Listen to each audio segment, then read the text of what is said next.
qo'l telefonni qanday ishlashini o'rganamiz. Har birimiz telefonlardan foydalanamiz. Lekin ular qanday ishlaydi? Bilasizmi? Telefonning asosiy vazifasi bog'lanish. U bizga boshqa odamlarga qo'ng'iroq qilish, xabarlarni jo'natish va internet orqali muloqot qilish imkoniyatini beradi.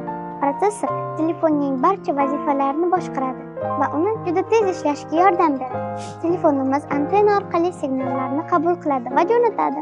Antenna telefonni aloqa minoralari bilan bog'laydi. Telefoningizga qo'ng'iroq qilganingizda signal minora orqali uyingizga yetib keladi. Bu juda tez sodir bo'ladi. Hattoki 1 soniyada telefonda nafaqat ovoz, balki video aloqa orqali ham odamlar bilan bog'lanishingiz mumkin. Bunda telefon sizni ovozingizni va ko'rinishingizni raqamli signallarga aylantirib, minora orqali boshqa odamlarga uzatadi. Internetga ulanish ham telefonning asosiy funksiyalaridan biri. Internet orqali siz xabarlar jo'natishingiz, o'yinlar o'ynashingiz va hatto darslarni o'rganishingiz mumkin. Telefonlar Wi-Fi yoki mobil ma'lumot orqali internetga ulanishi mumkin. Telefon kamerasi ham juda muhim. Kamera yordamida suratlar yoki videolar qilishingiz mumkin.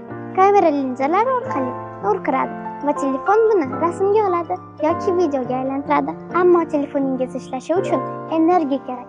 Energiyani esa batareya beradi. Telefoningizni batareyasini har doim to'liq quvvatlab yurishni unutmang. Aks holda u ishlamay qoladi. Shunday qilib, telefon juda ko'p texnologiyalar yordamida ishlaydi. U bizga tez va qulay bog'lanish imkonini beradi. Endi siz telefoningizni qanday ishlashini yaxshi bilasiz. Tabiiy fanlar bilan o'qish va o'sishda davom eting.